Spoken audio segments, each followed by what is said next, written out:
Hi, everybody. Once again, it's Dan Cerrucci. Here I am. We're on Facebook. We're on Twitter.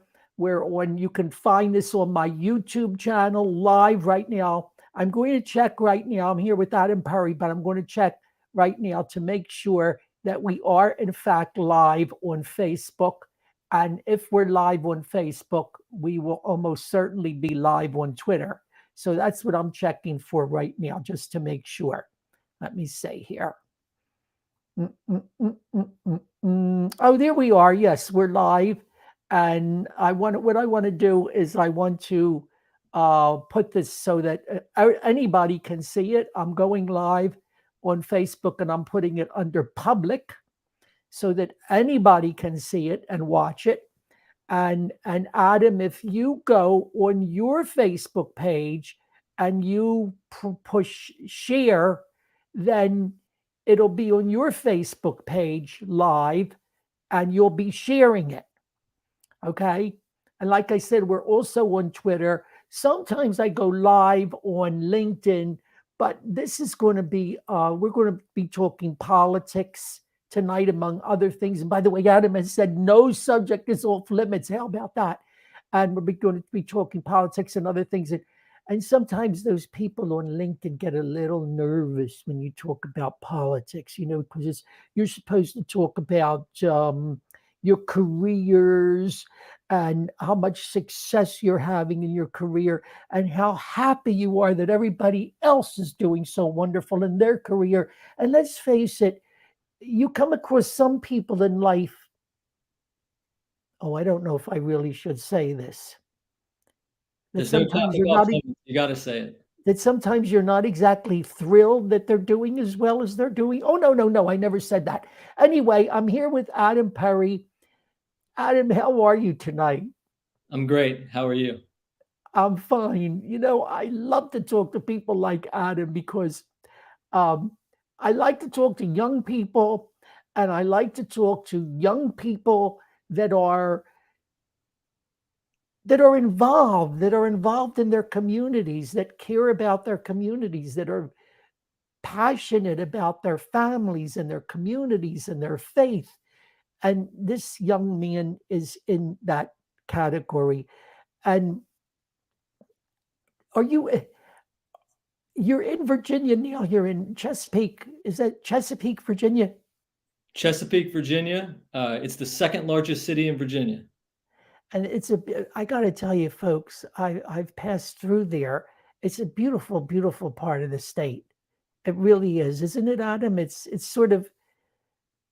It is right in southeastern Virginia, on the border of North Carolina and Virginia Beach. So we're right where we need to be. And did you grow up there? For most of my life in my adult life. I was born in Ohio, but I moved here in elementary school. I know you were originally from Ohio. Do you still feel you have like a Midwest sensibility, Adam?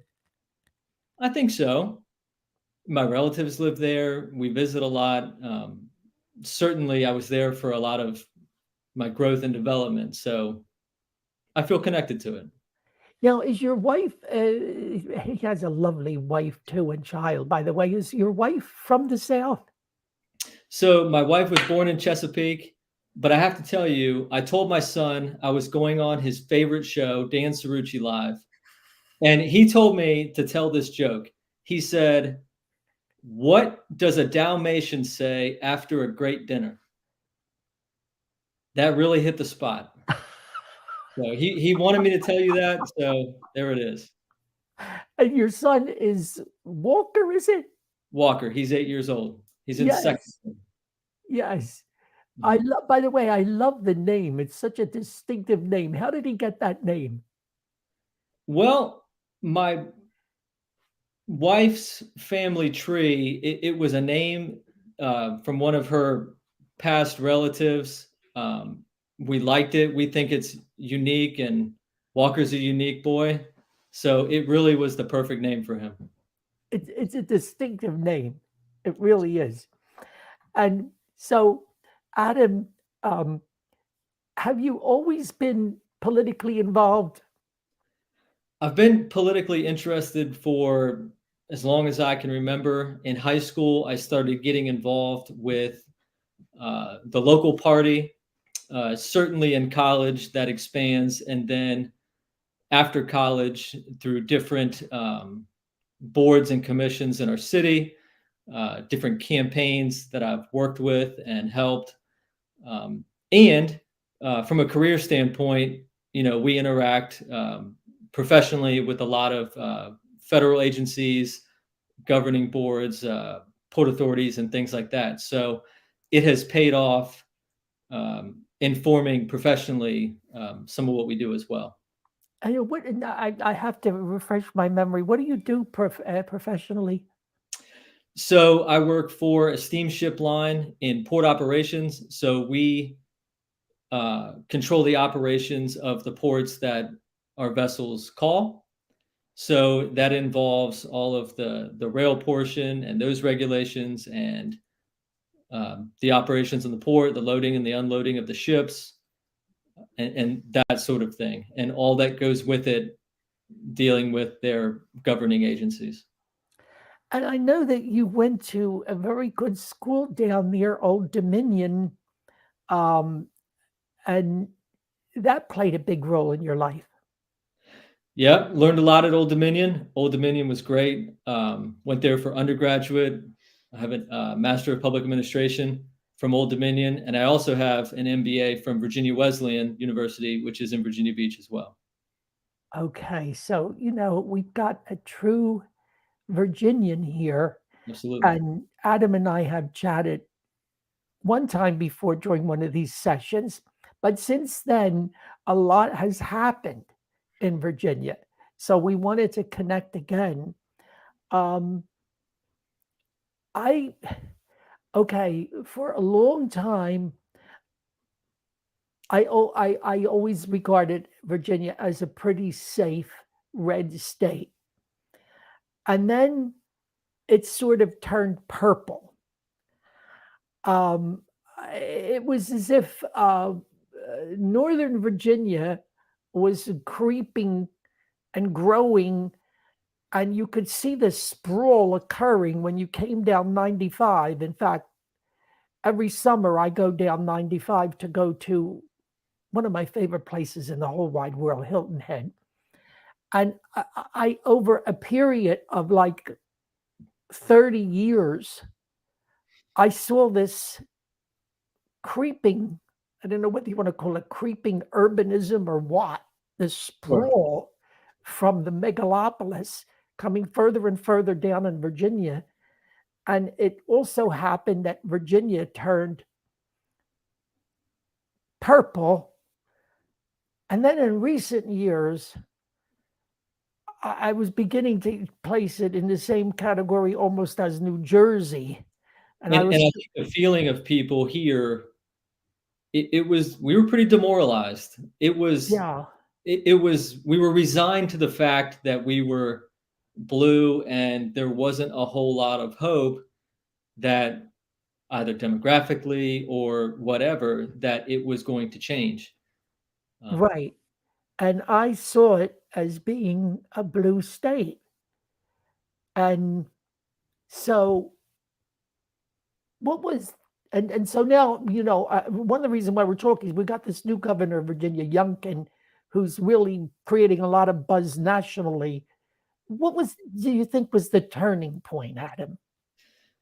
well, first of all, let me say Glenn Youngkin, when people say he burst onto the scene, that's exactly the case. He was an absolute, total unknown, not involved in Virginia politics until he said he was putting his name in the primary to run for governor.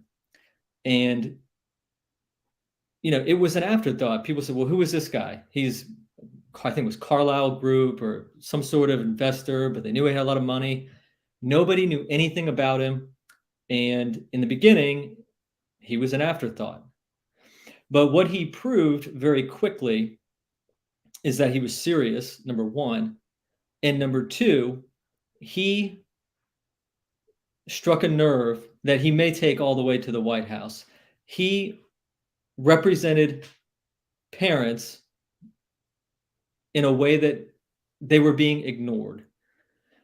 And he didn't do so in a bombastic way because people had been right, wrong, or indifferent. Their appetite for Trump's persona was drying up, but they still liked making America great. They still very much needed somebody to represent what I think a lot of people, and Trump refers to them as this way, but the forgotten people. And Glenn Youngkin said Democrats had taken things too far, obnoxiously too far.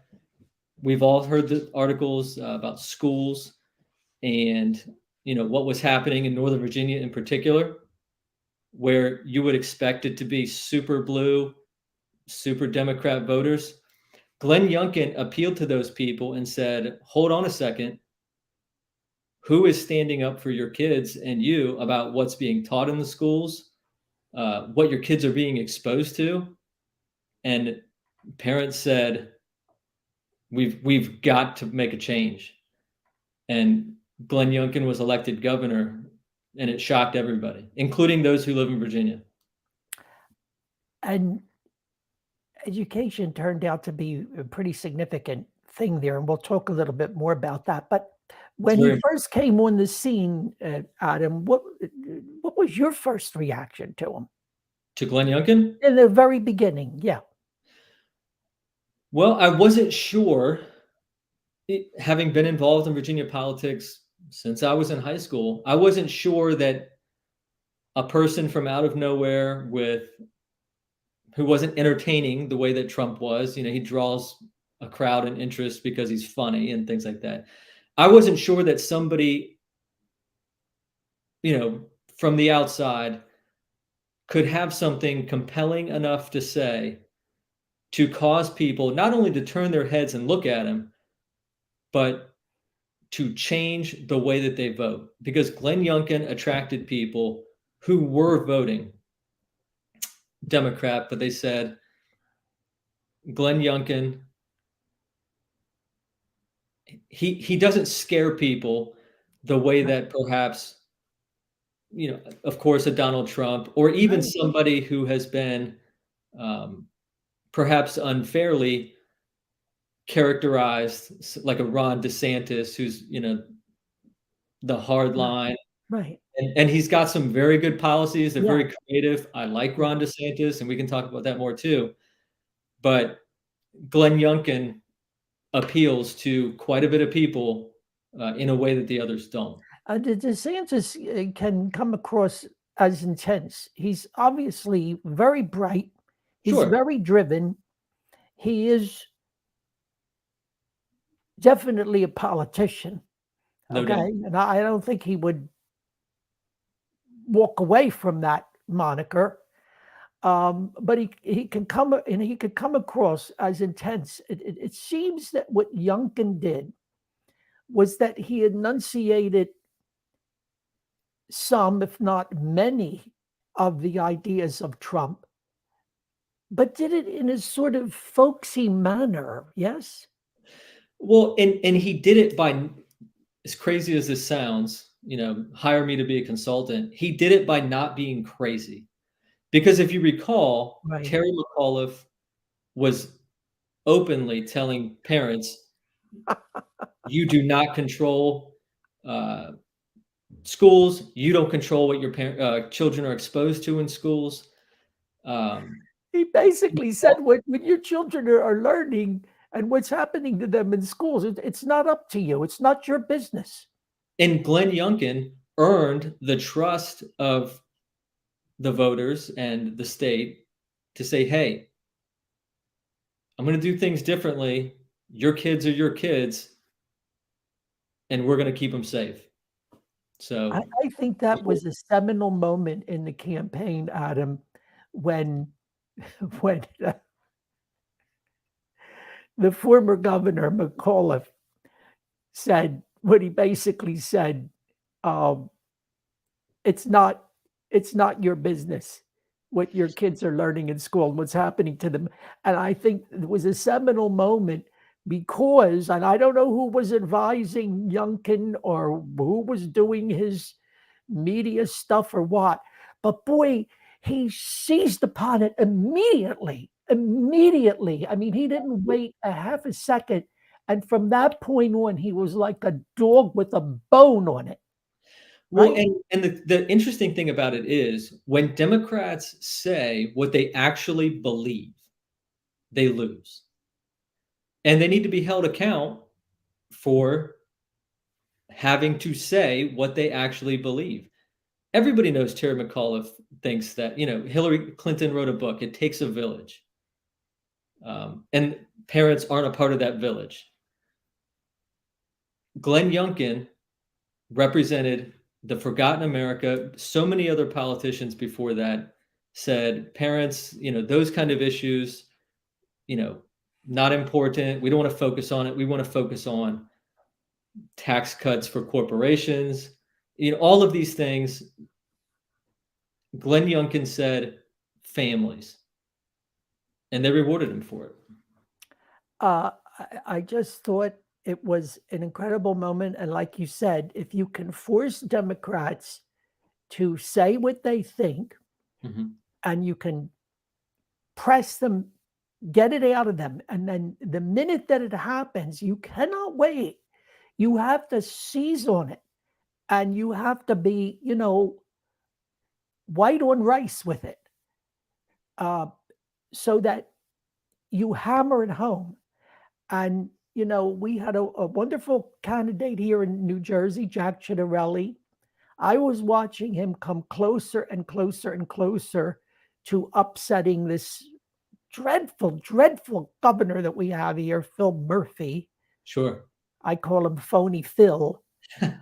Um, and but it seems like he never had, or his people were never able to find or create a moment like that.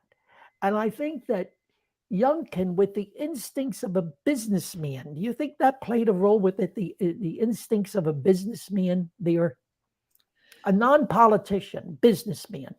Absolutely. And a very successful businessman. But he was competent.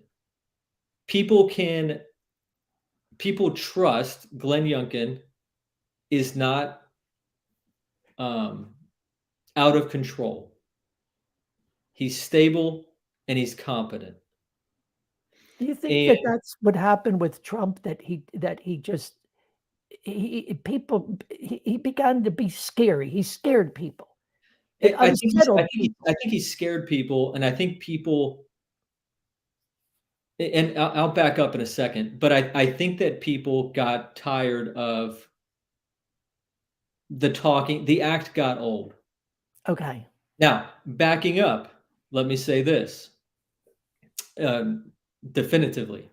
I believe that in 2016, Donald Trump is the only candidate in America that could have beat Hillary Clinton. He was right, the man for the time. For right, all of the good, the bad, all of it, Donald Trump right. was our only hope to beat Hillary Clinton. Everybody else would have succumbed to everything that they did. Only Donald Trump would have been able to withstand that, and he did.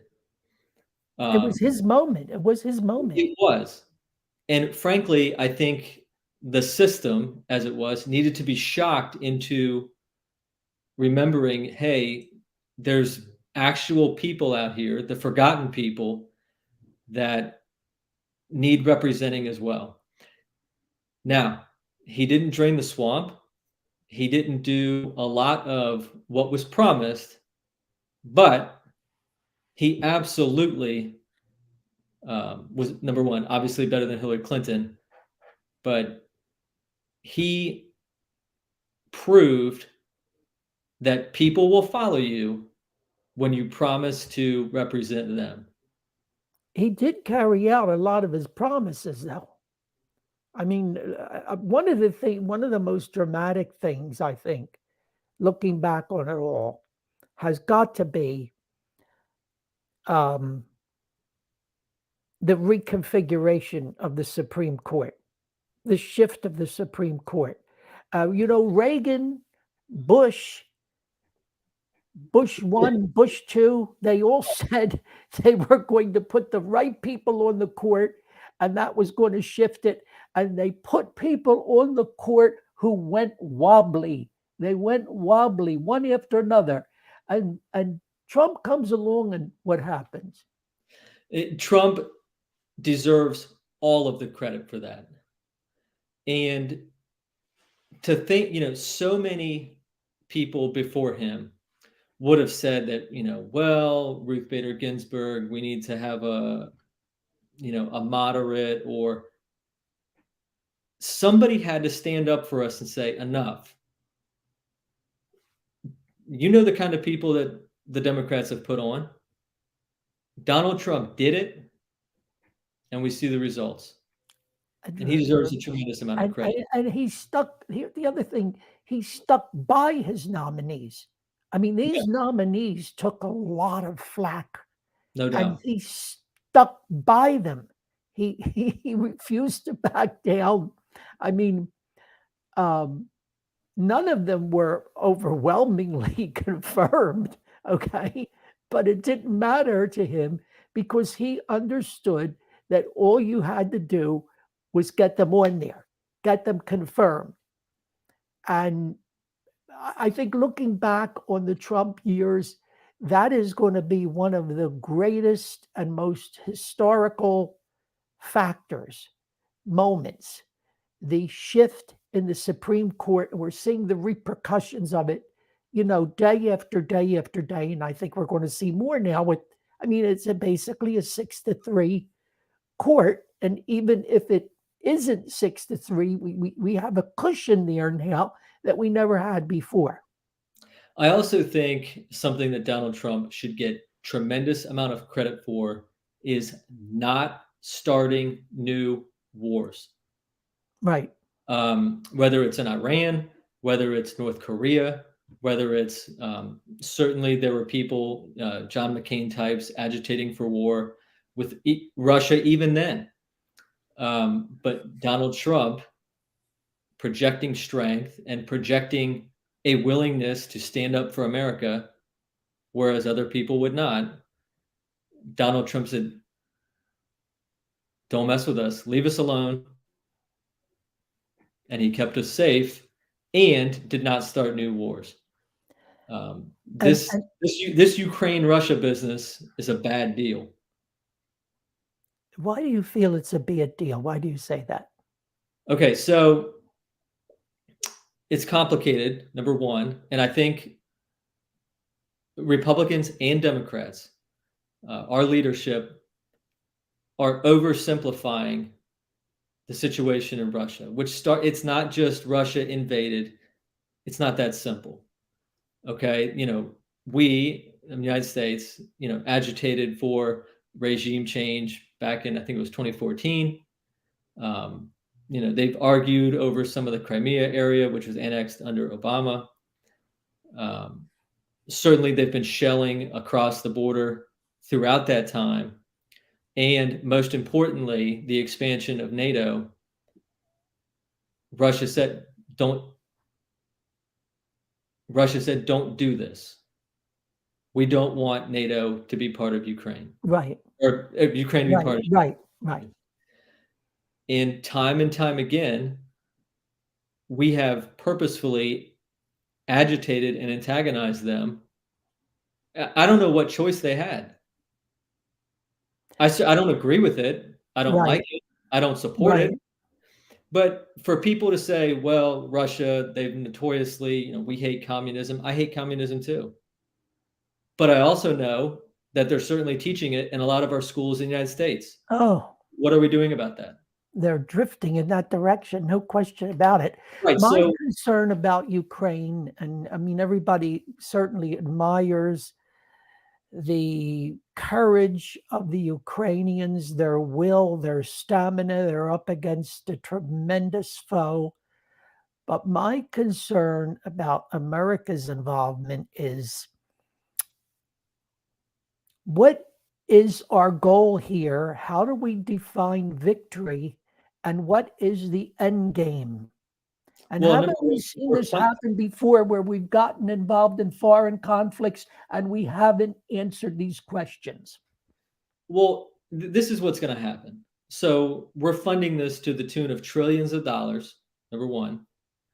And number two, so we're funding for it, we're paying for it, we're giving them equipment. Anybody who doesn't think we already have people on the ground now is dreaming, obviously. So we're in the middle of this now. And what is Russia supposed to think? Right? We're paying for people to attack them. We're giving them weapons to attack them. We've given them, systems and this. Inevitably, we're going to give them planes soon. And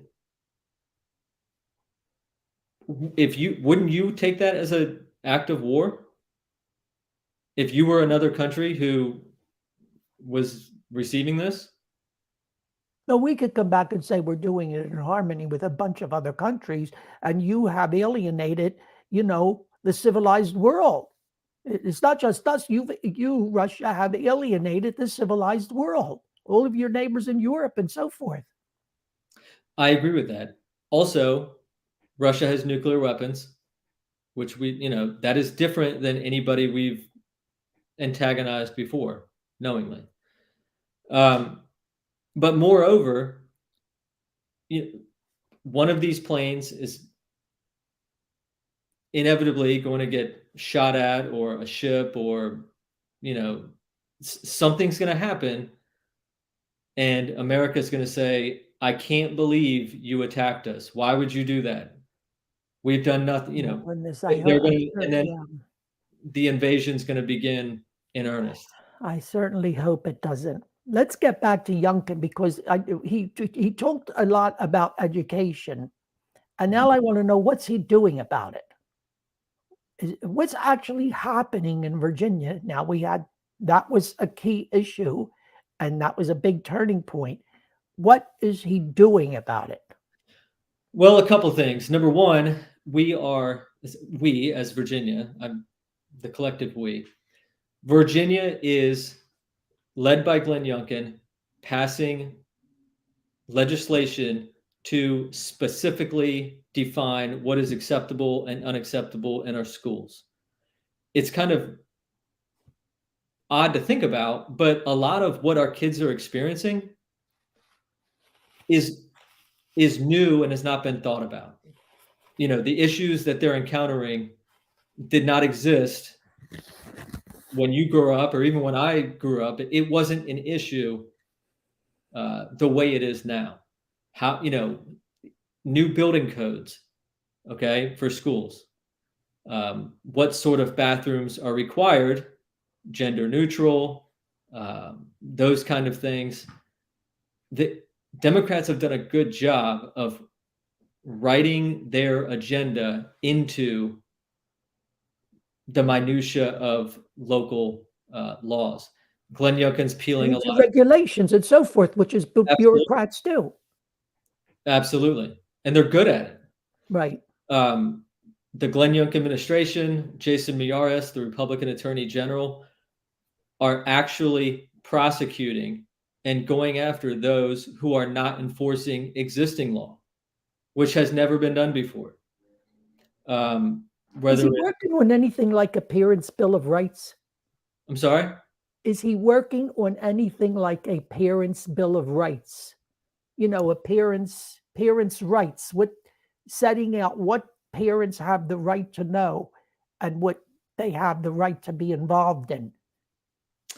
Not specifically, but they are saying that parents are the most important part of their child's education. Okay. And those bureaucrats who are acting outside of the law, okay? Virginia has standards of learning. Virginia has pretty well-defined laws about pornography and things like that. And when Democrats want to do things such as expose children to elementary school kids to drag shows, things like that in our school. Unbelievable. Yeah. This isn't a school issue, but the Chesapeake Public Library had a drag event for children. Yes, we had it here in Cherry Hill, New Yeah, and Jersey. it's, Our local library in Cherry Hill did it as well. right. And a lot of They had times, a drag queen story hour for children, right? that's exactly what it was. And a lot of times, what we mentioned before, when Democrats have to explain what they actually believe, they lose, right? Right. Right. Well, by the same philosophy, there's a reason that Democrats want to prevent parents from knowing what is happening with their kids, what teachers are talking about to their kids, and they're working to expose that. Now, And frankly, I think a lot of also what helped was during the lockdowns and the pandemic, you may recall that, right. when teaching was being done online, for the first time ever, parents were able to see over their shoulder what their children were actually learning in a school, and they were shocked by it. Absolutely. That was a very, very big factor. Mhm. Do you think that in this last midterm election that the Republicans missed the importance, the passion behind the education issue? And could this be one of the reasons why we didn't see the red wave that we thought we were going to see? Why didn't we see the red wave? Well, I think that a couple reasons, and it's hyper local. I think a lot of times people pick the wrong candidate for whatever reason. The Republicans picked the wrong Yes. candidate in a lot of these races. Now, who am I to say that who somebody else picked is wrong? They Right. lost. Hindsight's 2020. But I think that Glenn Youngkin specifically has demonstrated what a winning formula looks like. Donald Trump, Glenn Youngkin. They were clear, very clear about what they believe, and they said, "We're going to stand up for you." Definitively. A lot of these other people got into the weeds on uh, corporations and tax cuts and stuff. People are most concerned right now about family issues, including education, and what Democrats are doing to try and destroy families and genders and all of it. We're under attack. It's definitely it's a very big problem. And I feel that a lot of people do feel under siege. Mhm. They don't know where to turn. A lot of people are just throwing up their hands and saying, I don't know what I'm going to do. A lot of people are certainly looking for alternatives to the public schools. They're looking at things like homeschooling. They're looking at parochial schools, which is an economical alternative, that's in many cases not as much money as a quote unquote private school. They're looking at private Christian schools, again, where they may be able to save money. In states like New Jersey, I have to believe a lot of them wish that they had, charter schools or school choice. Now, what's happening in Virginia with charter schools, school choice, or vouchers? Well, Chesapeake is fortunate that we are a very good school system, but there are a lot of kids who are trapped, and I mean that word intentionally, in schools that are failing them. They need, and as a society, we need for them to have the opportunity to succeed in schools that will not fail them. or at least to have the option to go to a school that would suit them.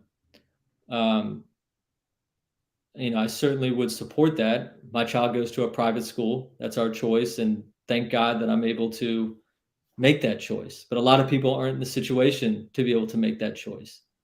Hmm. And so you don't have vouchers or school choice there? No, No. And charter schools? Do you have charter schools?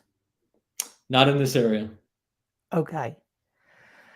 So that's another thing that it seems to me the Youngkin administration may want to address, or perhaps is planning to address. Now, this man is limited because the law there in Virginia, I believe this is still the case, provides only one term for the governor, 4 years. Yes, they're term limited to one term. I don't understand it, Adam. I don't understand this. I mean, you by the time you start to accomplish something, it's time to leave. Well, I think term limits are a good thing. At the local level, we have people on city council who have been on city council for 26 years and Right. counting. We had a sheriff; he was the sheriff for 45, give or take a year. There is, I think it's healthy to have Glenn Youngkin be term limited, or any governor to be term limited. If his policies are good, then he'll be replaced by somebody to carry those on. Virginia has the option to make a change quickly if they're not. So it'll Okay. be a So referendum on him. he gets 4 years. He Mhm. can, like McAuliffe tried to do, he can come back after 4 years of being out. He's in 4 years. He's out 4 years. He can come back and run again and try to get another 4 years. Correct. So there's no prohibition on that. But now, um, okay, so he was elected last year. He's already been in office for 1 year. And now we're coming up at the end of this year on a presidential election year. So if he was going to run for president, he's got to decide in the middle of the one term that's allotted to him Mhm. if he's going to run for president or not. What do you think? I think he has decided. I think he's going to. You think he's going to run for president? I believe so. And if I'm Mm, wrong, I'll come back on the show and admit that I was yeah, wrong. But I believe that, again, he meets the moment. Um, Ron DeSantis is doing fantastic work in Florida. He is leading the way right. against a lot of things that need to be addressed. He's Com in his second term. DeSantis is in his second term in Florida, and he's limited to 2 terms, I believe. Right. Go ahead. The way that I would describe Ron DeSantis is he's like Donald Trump, except able to press the buttons to get done what he wants to get done. Oh, yes, he's He's proven to be he's proven to be a master of seizing. He's an operator. He gets everything he wants from the Florida legislature. Everything. Right, and Donald Trump got rolled so many times by, people who did not have his, or frankly America's, best interests in mind when they were governing. They were Even when his and party had control of the Congress. and to Even when Donald Trump's discredit, he put his faith in a lot of people that he shouldn't have, to his discredit. And frankly, that's disqualifying for 2024. now You know, DeSantis uh, has, as I understand, a big majority in both houses of the Florida legislature, the House or whatever they call it, and the Senate. right, Youngkin only has, the Republicans only have control of one house there in correct. Virginia. Isn't that right? Yes. The So House of Delegates. The House of Delegates. Right. The Senate is controlled by the Democrat. State Senate is controlled by the Democrats. Do they have a healthy margin there, or you don't know? I mean, enough to be a majority, but Right. Okay. So he's got to. Youngkin is in a more difficult situation. He's got to make some deals there. Okay. I imagine that in a state like Virginia, in the state Senate, you do have some center or right of center Democrats. I would imagine in Virginia, maybe. I don't know. You right. And probably a lot of the Democrats on any spectrum are getting pressure from parents on these narrow education issues. Reasonable Democrats also are alarmed by what children in schools are being exposed to.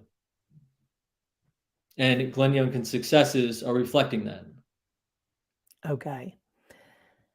Now, I have to ask you about the Lieutenant Governor, Winsome Sears. People are talking about her all over the country. She's a very articulate African American woman. She is comes from a military family, as I understand it, is a veteran. She is, you see her, I mean, she's gaining a lot of national attention now. When the governor, see, here in New Jersey, the governor runs with a running mate. Mhm. And so when it's like president, vice president, when you vote for the governor, you're automatically voting for the governor's running mate, the gubernatorial candidate's running mate. You don't vote separately for the lieutenant governor. You vote Right. for the governor, and that governor has a running mate. But it doesn't work that way in Virginia, right? No, so they run together, and they're certainly smart for campaigning together and pooling resources and things like that. But voters vote independently for each of the offices. So you Okay. can vote for a mixed ticket if you choose to. In some cases, I forget the year specifically, Democrat was elected governor, lieutenant governor, and we had a Republican elected attorney general. So it just depends. Okay. So, but when you go to vote in the general election, you Mhm. vote separately for governor and lieutenant governor Yes, in I can. Virginia. If you choose to, you can vote for Republican for governor. You can vote a Democrat for lieutenant governor, and you can vote for a third party for attorney general. So it's all separate. Okay. Um, but what is your take on Winsome Sears now at this point? I think she's great. I think that she's going to have a fight on her hands for the nomination for governor if she chooses to run for governor. Jason Miyares, the attorney general, is doing a great job. I think The also, attorney general African American also? no. Okay, go ahead. But I think that he may also be interested in running for governor. And this is what we want, right? Competent people competing for important positions. And I think a lot of times at all levels of government, Republicans are forced into false choices of the only person who can win, the only person who's intelligent. Um, and you kind of have to pick one or the other. Do I want to vote for somebody with my heart who might not be necessarily the most viable candidate? Or do I want to vote for somebody who can win but is a little bit soft? If Winsome Sears and Jason Miyares are running for governor against each other, we win either way. And we're finally getting solid people competing. If it turns out to be that way. Is it sort of customary in Virginia for the lieutenant governor to, after the governor's one term is over, for his or her lieutenant governor to run for governor? It is. In the past, we've had attorney generals who were for one reason or another, either bigger stars or just more politically successful, and they were able to kind of get out of line in the Right. perceived hierarchy. But no, it's usually the attorney general or the lieutenant governor Mhm. going And against. often in Virginia, because the governor is limited to one term, oftentimes the governor then, after that 1 4-year term, will go ahead and run for the Senate and become senator from Virginia. This has Well, happened. it happened with Tim Kaine for sure, Yes. Yeah. and Bob McDonnell, who was the governor, he was, if you recall, you know, Yeah. there was a lot of talk about him running for president. Oh, yes. Oh, he was a So, very popular governor and powerful governor. But then right, and a good governor. he got snagged on some ethics questions and later was completely exonerated. It was a type of situation where a guy finds himself saying in the end, "Oh well, thank you very much. Now where do I go to get my reputation back? Where do I go to get my good name back?" Because they basically destroyed that man. They destroyed that man. I will say this. I think the Supreme Court overturned his case, Yes, or they did. I'm not exactly sure They did. what the specifics were, but the details of the case, it Supreme Court, whoever, it might not have been deemed illegal, but it also wasn't awesome. And, you know, okay, maybe the Supreme Court overturned his case, but he wasn't covered in glory either. Hmm. Um, so, Okay. So there's and, been to that point, I think that there are a lot of partisan people, to our discredit, right. who, because Bob McDonnell is a Republican, I'm a Republican, they assume or convince themselves that he must be completely innocent because he is on their team. Right. And I think that we owe it to ourselves, and we owe it to our party, and we owe it to what we believe that we say about ethical behavior and how we want to be different from the other party, to hold people accountable within our own party. So Well, here, you're talking about ethics and you're talking about, everywhere I go in Virginia, Bob McDonnell, to this day, presently, like not in right. the past, in the recent present, will, because he's still part of it. He's a former governor.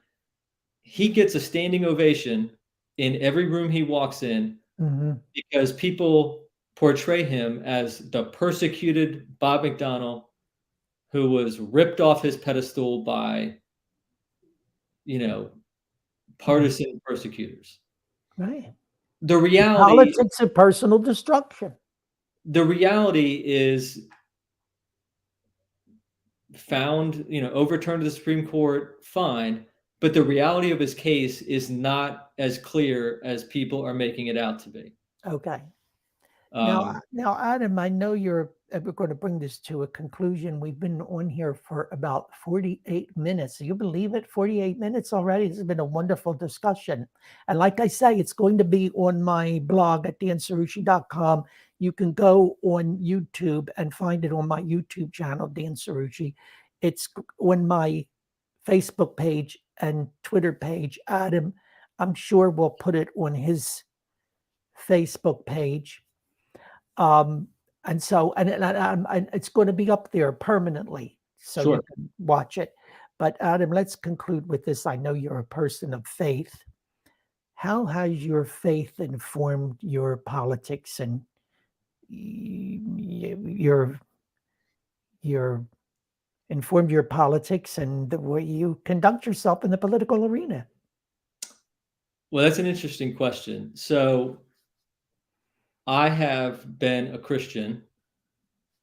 I believe I'm a sinner. I believe that sin has a consequence and a price, and I believe that Jesus paid that price for me. So I have understood that from a young age. So I've accepted Jesus. However, a lot of times people growing up who are interested in politics come under the mistaken belief that problems are solved with political solutions and not spiritual solutions. So, for example, our culture has, and I think we discussed this the last time we talked actually, Hmm. there are a lot of problems in our culture. Would you agree with that? Oh my goodness, yes. Right. And we have a responsibility. We have a government, we have to live under it, we can have input on it, we have to make the best choices possible. However, spiritual problems are not solved with political solutions. And I have changed in the sense of a lot of times my involvement in politics was we are going to change the world by getting these people elected. It's important, right?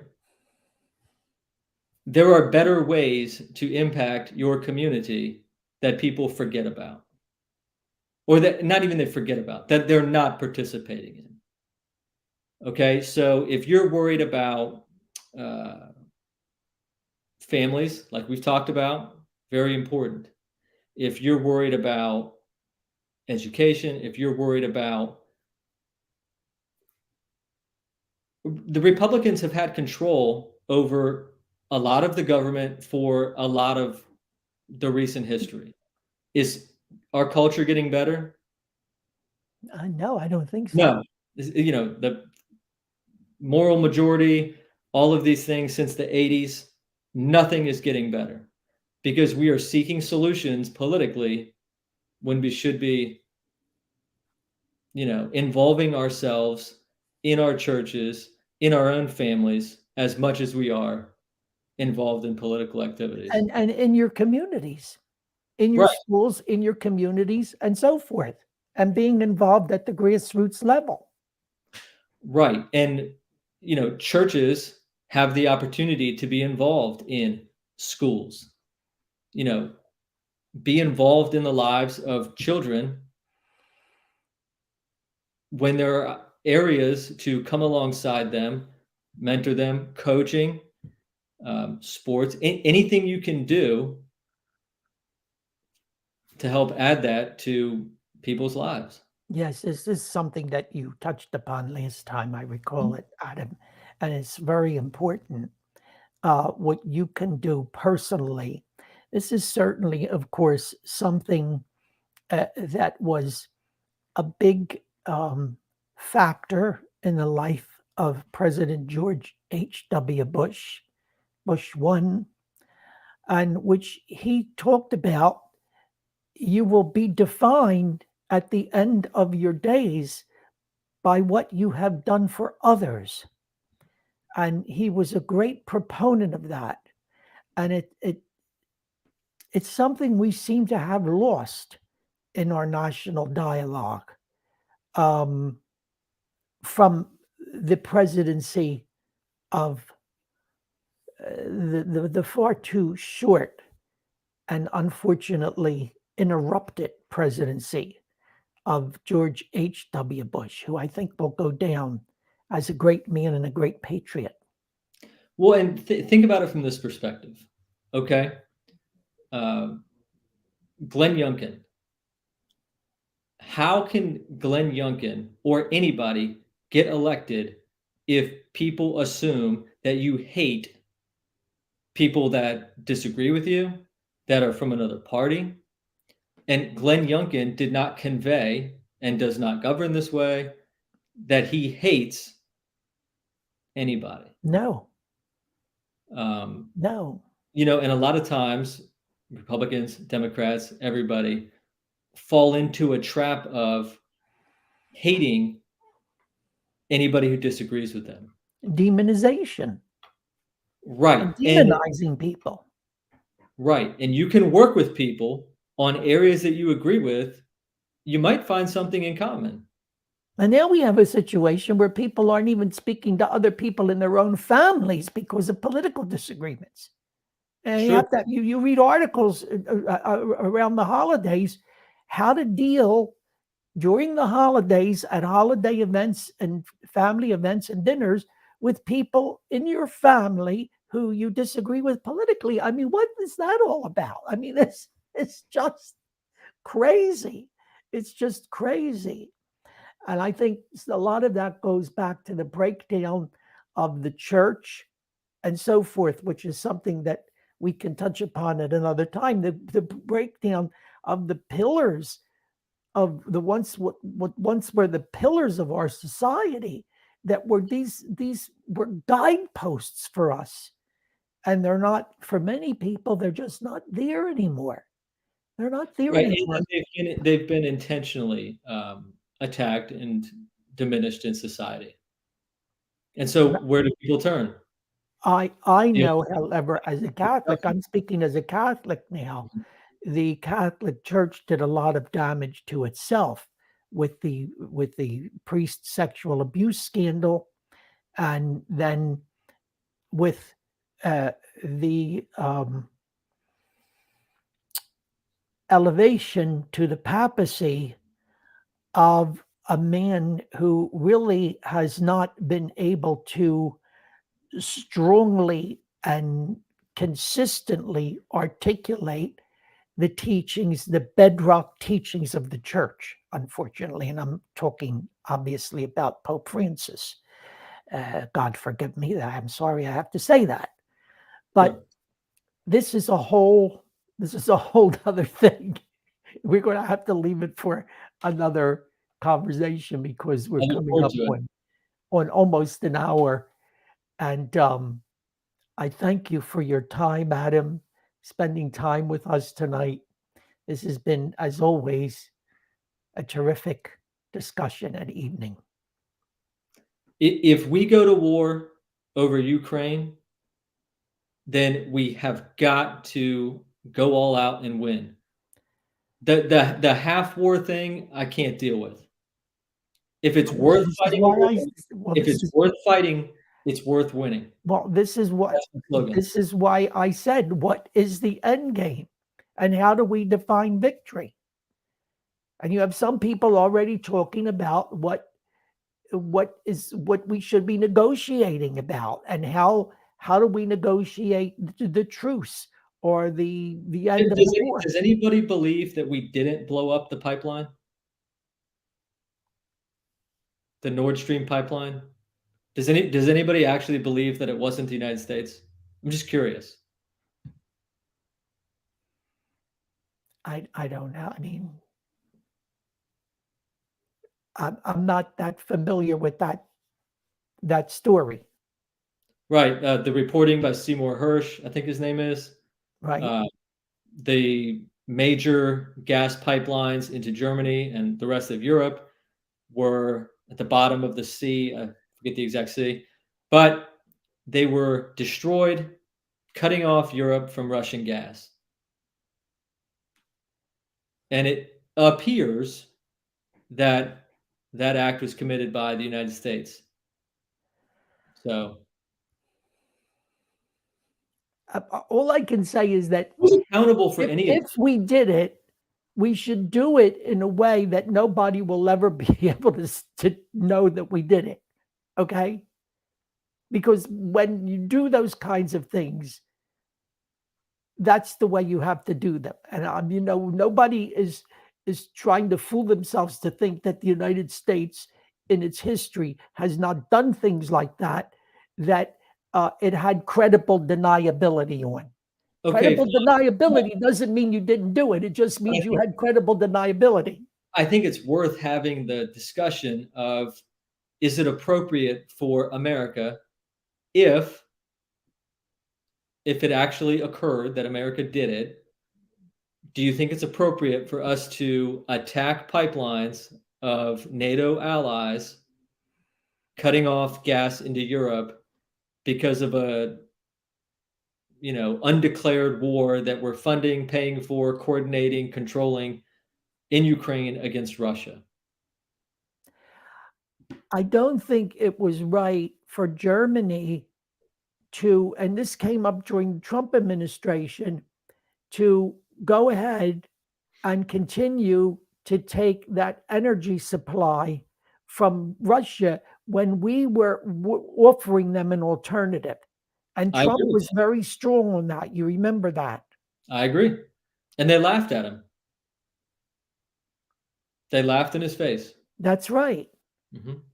Now, do I feel that that warrants blowing up the pipeline? No, I don't think so. But I'm not a military person. I'm not involved in, foreign intelligence and all of that. And I don't know what was behind that, if in fact that's what happened. So And you haven't even asked about the spy balloons. I'm disappointed. the what? The spy balloons. The sky The balloons. spy balloons that we shot Well, down. what about the sky balloons? What do you? Well, the sky balloon started up in Alaska and came down across the country, and it seemed to know exactly where it was going and what it wanted to see and what it wanted to pass over, and managed to go across the entire country, and then was shot down over South Carolina.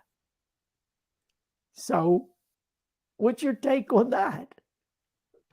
I think it is a bold and sad commentary on what people think of the United States and what they think we'll respond to and put up with. So it encouraged. Regardless of who the president is, maybe it happened 1,000 times before, but it's insulting that they believe that that is appropriate. And it encouraged our enemies. Oh, 100%. Yeah. They laughed at us. So why did Biden allow it to happen? I think they were pretty confident that there would be no consequence, and it is in their interest to, I know he does it to himself, but to continue to make Biden look weak and be portrayed that way. So you're saying there were people. I'm saying there's a country called China who they have no problem. Yeah, That China calculated that Biden wasn't going to do anything about it. absolutely. That they were going to be able to get away with it. Sure. And you're saying they would have never. They're pushing the envelope with their building of the islands in the disputed territory, constantly harassing Taiwan. Inevitably, so we're told, they're going to make a move on Taiwan. They're aggressive and, certainly seem to be as much, if not more so, a threat to the United States than Russia fighting with Ukraine. What do you say to people who said, and these were national intelligence people, who said that, well, these spy balloons crossed over the country during Trump's administration. It's no big deal. It's nothing new.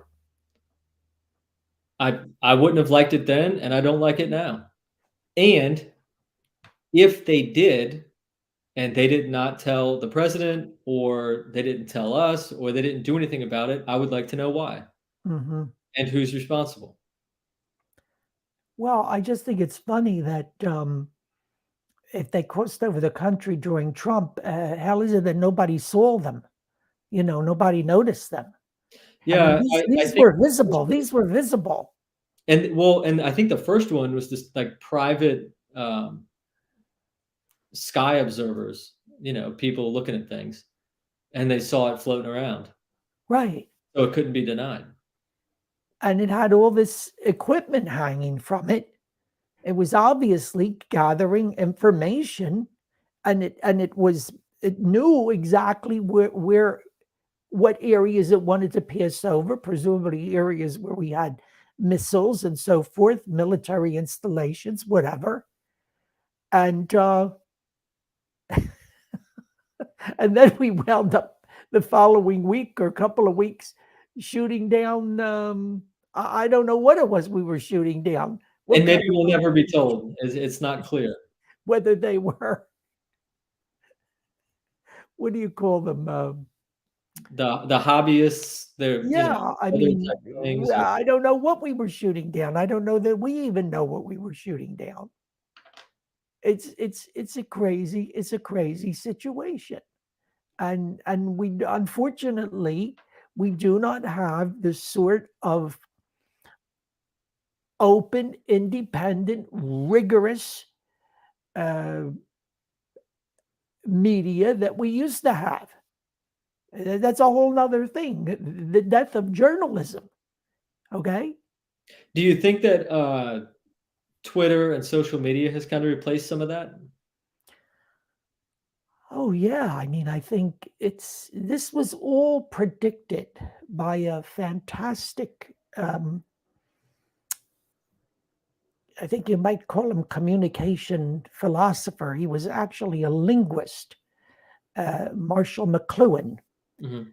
predicted all of this in the 1960s. He predicted the disintegration of centralized media into all of these little bits and pieces, Interesting. the beginning of what we originally called narrowcasting. And the fact that now, I mean, we're using one of the developments of it, you have all these podcasts now. This is a video cast that Sure. we're conducting now. Okay. Um, this is not a form of mass communication, although anybody anywhere in the world can watch this, but it's probably geared or is going to be seen by, in the scheme of things, a rather narrow audience. And he compared it to going back almost to the time of the cavemen or the cave people, or people talking over the fence to one another and communicating the news of the day to one another over the fence. Well, And that's what has happened. We've had the complete disintegration of centralized media it into used all to these be little. everybody would watch one nightly newscast, and That's now, right. right, and that's That's right. fine. You get your news from this website, and I get my news from this other website, and Right. you're Twitter friends with these people, so you see this feed, and I'm Twitter That's friends with right. a whole other group of people seeing this feed. And tomorrow it may be another feed or another website or another platform that none of us even know about today that becomes the place where we go. And somebody may say, "Oh, look, I'm on here." No, we're using a system here now. We're using a platform called StreamYard. It's one of these streaming platforms. There are plenty of them. Why did I decide to use StreamYard? Because somebody on Facebook, a friend of mine on Facebook, told me, Dan, you should be using StreamYard. I didn't even know it. I didn't even know what it was. And so I went to it, and then there it was. And in the beginning, it was free. It was simple. I was able to set it up in 2 minutes, and I was broadcasting to the entire world. But the entire world isn't watching because it's all been broken down into pieces. Yes, there was a time when you watched the CBS News with Walter Cronkite, and when Walter Cronkite finished his newscast, and we all watched it, everybody watched it. Mhm. And when he said, "That's the way it is," that's the way it is, Thursday, March 9th, 2023, and he signed off, "That's the way it was, baby." That was the final word. Okay. Right. Hardly anybody disputed it because he had incredible credibility and this mass audience. It's gone. That's gone. And it's been replaced by what Marshall McLuhan called a global village.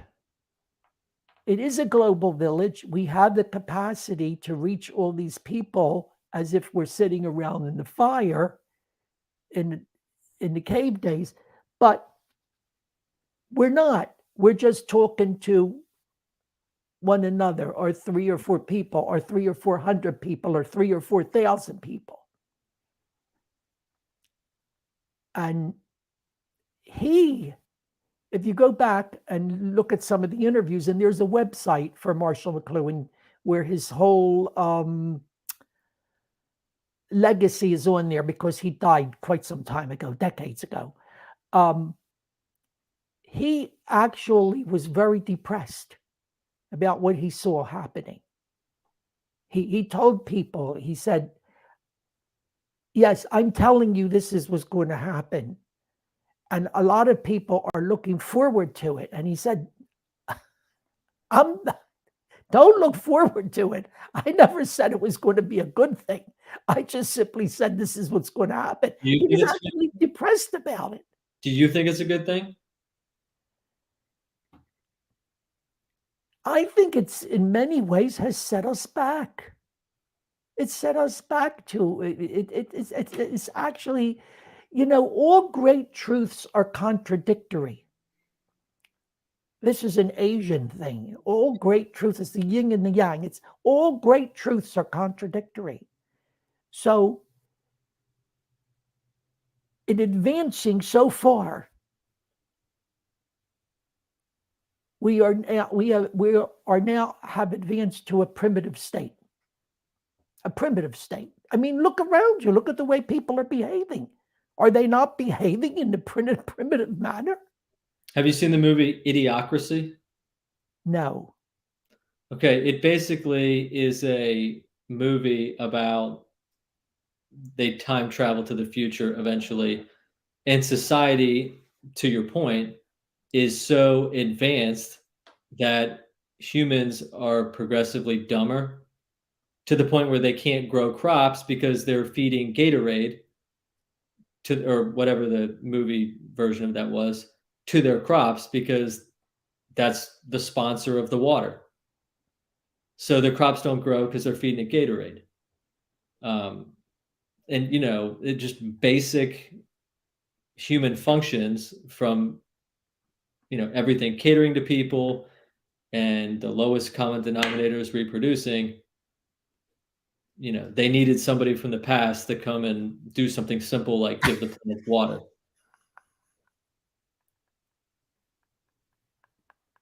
And this is when I begin to feel, that I begin to remember what my father said Mhm.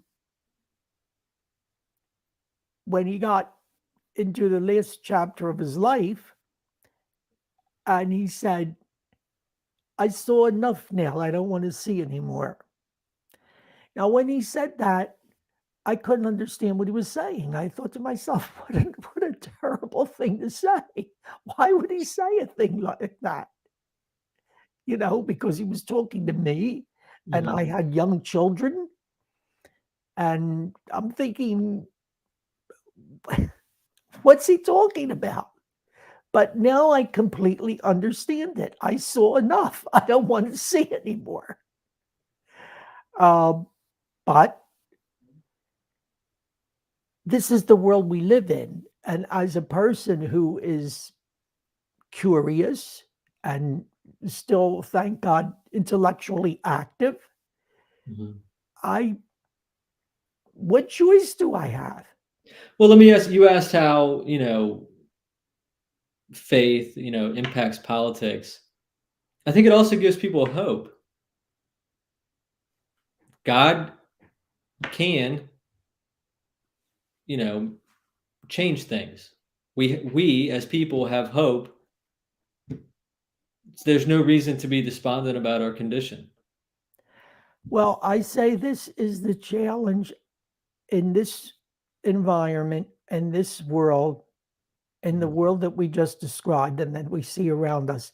This is the challenge of people of faith, not to live in a different world, but to live in the same world differently. The Bible says we're supposed to be peculiar people, right? We're supposed to live in the world, not of the world, I think is the way it's said. to live in the same world differently, and hopefully to teach or to help other people do that as well. Well, and the Pharisees were, you know, negatively viewed. They would shout their prayers on the street and look how great I am and holier than thou. And what actually is supposed to occur is living different. People will see it in you. You don't need to tell them that what is different about you. Why are you treating me differently? And that is what is attractive to people. Um, what is it that you believe that you are different? And I think that, I don't mean politically, but I think that a lot of times the uniparty, as it's defined, political beliefs aside, everybody's acting the same, and there's a reason the results are not positive. And they are protecting powerful interests. And we saw this most recently with the new tapes that were released from January 6th and the reports of Tucker Carlson, which got a lot of play and which were seen by a lot of people, and people from both Republican and Democrat sides of the aisle excoriated him and blasted him and said, you should have never shown this. You should have never released this. And I call this pure and simple the arrogance of power. Well, if you recall, a lot of people made fun of Mike Pence because of his faith, and he wouldn't have dinner alone with another woman, without somebody else or his wife. He set boundaries and he didn't cross them. Contrast that with, including Donald Trump, every politician you can imagine that we can think of have all had some problems. Mm-hmm. Mike Pence chose to live differently. Right. And if people made fun of him for it, he didn't care. And I think people need, more of that type of leadership through how you act, not just with what you're saying. It's a tremendous challenge. It's a tremendous challenge in today's world. It is. But let's hope that it comes to be. All right, 75 minutes, 78 minutes now. And still not one hard question. I don't get it.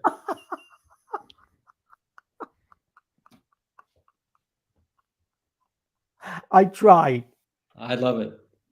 Okay, we will do it again, Adam. Anytime. Thank you very much. Thank you. Good night. Good night.